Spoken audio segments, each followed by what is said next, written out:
Love all that greenery.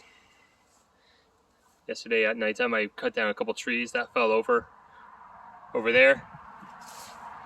And the mosquitoes are pretty bad. But yeah, also last night we finally got our power back on. Came on around close to 10 p.m.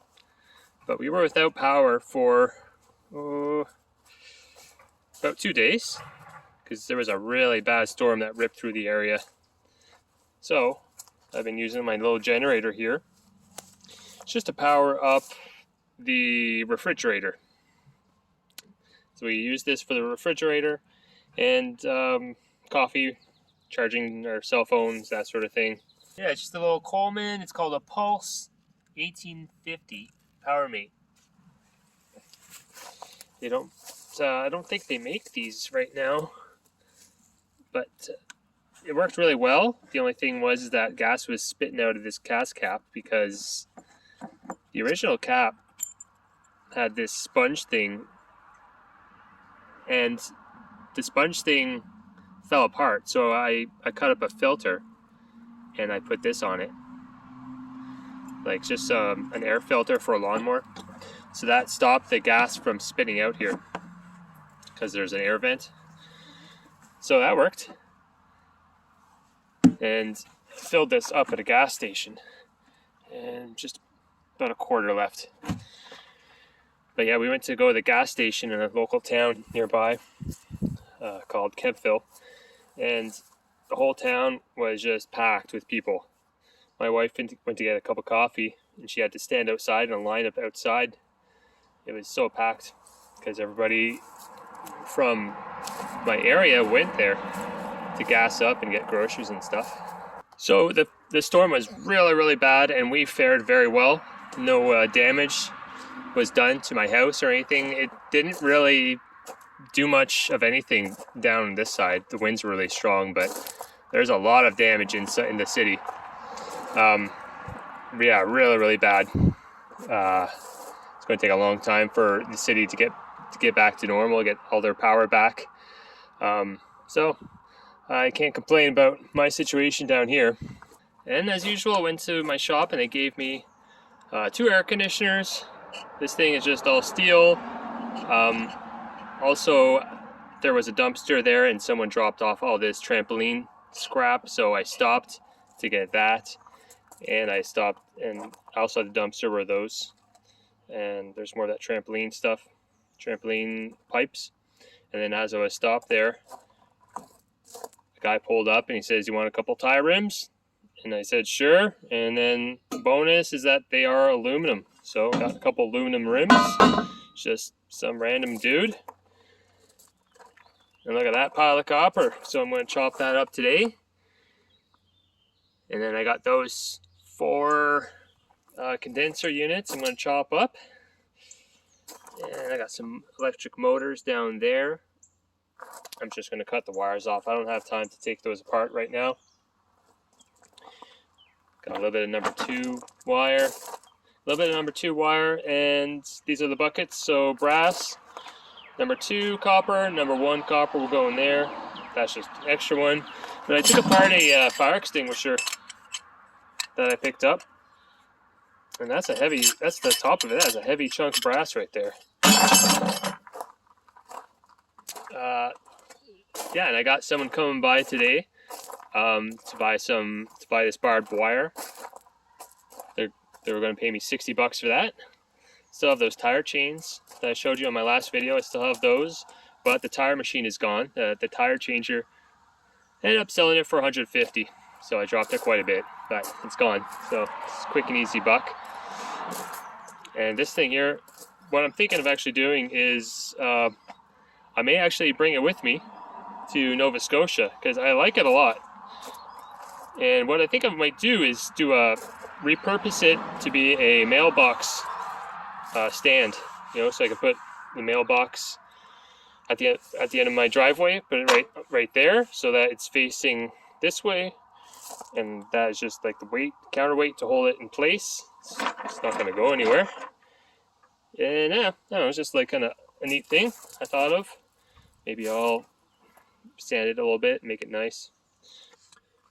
And just to give you guys an update on my moving adventure, it's May 24th right now, so we still have quite a bit of time. We have all of June, and then once we get into July, it's going to be really the crunch time when we have to start moving, because the closing date is July 15th. But what we've been trying to figure out the logistics of how we're going to move out to Nova Scotia, and it's pretty daunting, but I think we have a good plan right now. But we did have some moving companies come through, and I'll tell you, I don't know what's going on these days, but people, they are charging a lot. So we had a guy that we knew more or less, and we really like him. He came by, very nice, friendly. He gave us a quote of $16,000 to move all of our stuff. And I can understand, it's a lot of work, especially because there's 2.5 weeks of where we have to, the stuff has to be in storage. So he has to take everything off his truck, put it in his storage, and then put it all back onto his truck and then bring it out to us. Plus we have a storage locker in town as well. So yeah, $16,000. My God, I don't know why.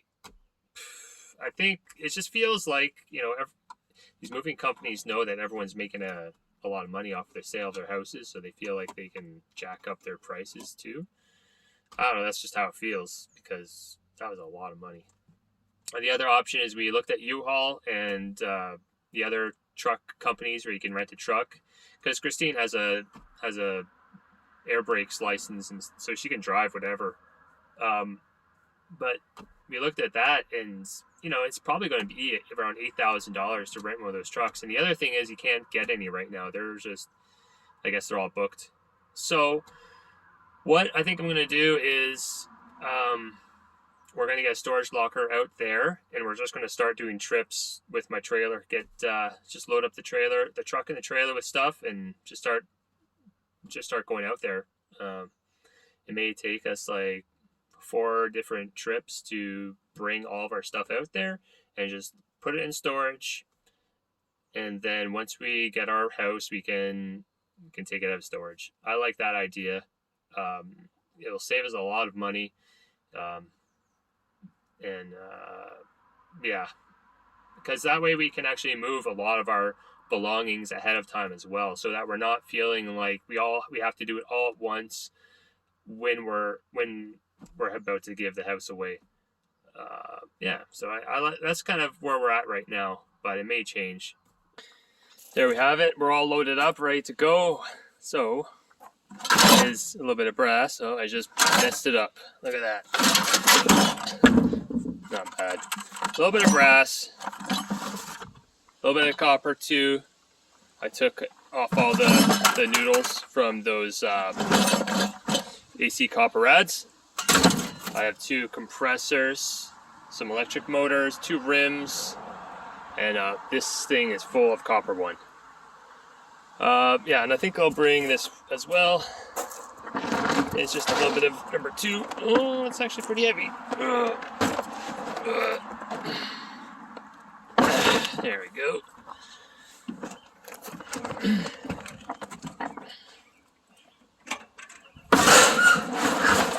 So I'll bring that as well. And some shred back there. And the other thing I'm going to go do is get my trailer, go to the MTO and get that switched over. Okay, I just left the scrapyard and I'm all paid. Truck is empty. Spoiler alert, $366, and I was way under on my prediction, which is nice. So shreddable steel, it was 320 pounds of it. So I got $24.65. Electric motors, $6.84. Compressors, $9.52. And the guy that's there, he's always trying to tell me that compressors, he doesn't like them because they're so big and heavy. So he's like trying to always tell me, just throw it out with your shred because it's the same price. Well, it's not. I'm getting paid 8 cents a pound, and shred is 5 cents a pound right now. Number 1 copper, $103. It was 28 pounds. The two aluminum rims. I'm surprised at that. That's nice. $42. Number 2 copper. $34. So this is I put a piece of like aluminum irony that I thought, but he marked it as shred. So it was, yeah, see, it's 5 cents a pound for shred. Aluminum copper rads, $111. So it's pretty close on my prediction on that one. Insulated copper wire number 2, $19.20. And yellow brass, $14.70. So yellow brass is $2.10. There we go. All done. Not bad, not bad. Oh yeah, I'm here at the MTO. MTO. I got license plate for my trailer. New license plate for the trailer. Got it registered. It was $72 to register, which is all fine and dandy. You know, there's always a fee at everything that we do. But yeah, they only wouldn't take cash. So they said credit or debit. And I don't know. Government building not taking cash, it's kind of sus, kind of not right. I don't like it. But I don't know, however you feel about that, but I think they should be taking cash. There's no reason not to be. It's Canada, it's Canadian money, it's the government. Like, what's the deal? So unless I have a credit card, you can't register your trailer, you know?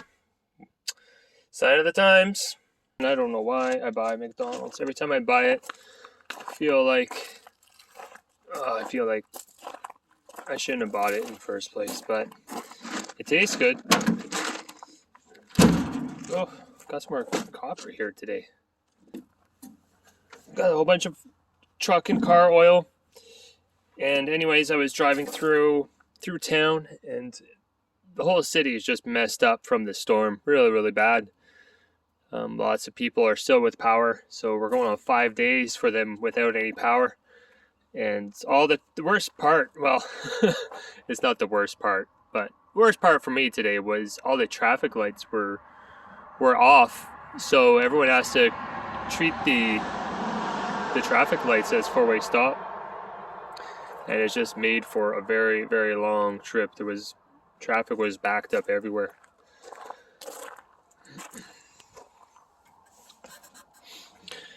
But check it out, a lot more scrap.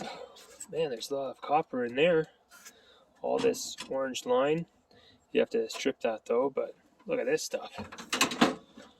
Look at that stuff down there. Holy cow. More there.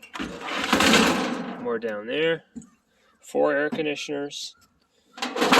And yeah, 4 of these inserts. Crazy stuff. Really good pickup today. And while I was there at the shop where I pick up some scrap, there's another heating cooling company next door, and they called me over, and they have a gigantic rooftop cooling unit, and I think I can fit on here. They said I could have it for free, but he said it's about 800 pounds, but I'm thinking I can fit on here. He said you just have to be able to lift it up onto the back, and then he has some people that can push it.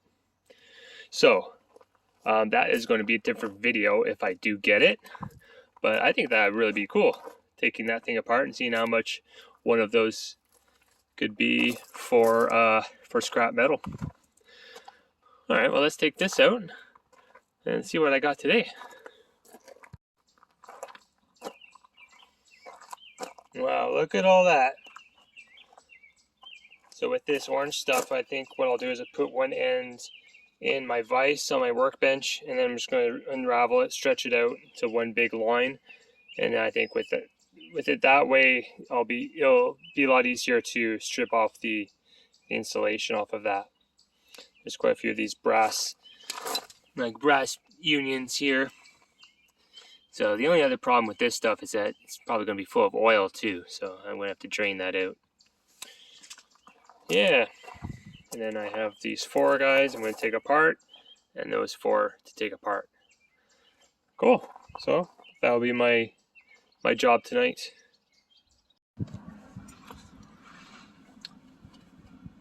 I'm waiting on the scale, and sometimes they take quite a long time to get my weight. I don't know why. Maybe she's in the bathroom or something, but I was just talking to my friend, and this new machine here that they got, look at these pinchers.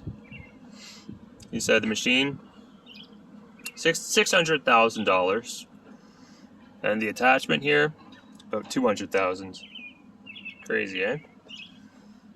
I don't know why it takes so long for her to press the button and get my weight. Maybe I'll just back up.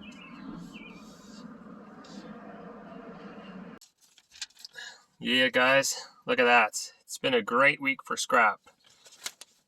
4 compressors, $18.95. Aluminum copper rads, getting paid $1.50 per pound, so it's 178. Copper number 2 is $37 for, and then copper 1 is $155. Yellow brass $12.60. Electric motors $324, and the shred $15.47. So grand total $421. Pretty cool stuff. Right, Ocelots? Wow. So that was awesome. A great week for scrap. Yes, hello. Raggedy old cat. Yeah, I know. Now I just got some regular house stuff to do. I got some eBay shipping to do. Finally got my car put back together. Although I made a mistake. Bled the brakes like 4 different times. I was pumping the brakes like 20 times each, and then I put everything back together, and the brake pedal was just going right down to the floor. What I did, I put the wrong brake calipers on the wrong sides, so I have to take the wheels back off and put these and switch. See, that's the passenger brake caliper. They need to be on the opposite side, and I didn't think, I put it on and I was thinking, well, if it fits, there shouldn't be a problem. The difference is the bleed screw should be at the top. That way you get all the air pockets out. So that was my mistake. So I gotta take it all off again. I've taken the wheel off this car so many times, it's driving me crazy. But I'm glad I figured it out. I was actually watching a YouTube video, a channel called Just Rolled In, and it's where mechanics post all their vehicles that come in with ridiculous repair jobs and crazy broken engines and stuff. So, in one of the videos I saw, the guy put the calipers on the wrong side. And then I Googled it, and they said, yup, you won't be able to bleed your brakes if the screw is on the bottom when it should be at the top. So that's my mistake there. I'm not afraid to admit, you try everything the first time, and you make your mistakes, and that's how you learn. Yeah, that's it. Guys, thanks for watching, and we'll catch you on the next video. Have a good one.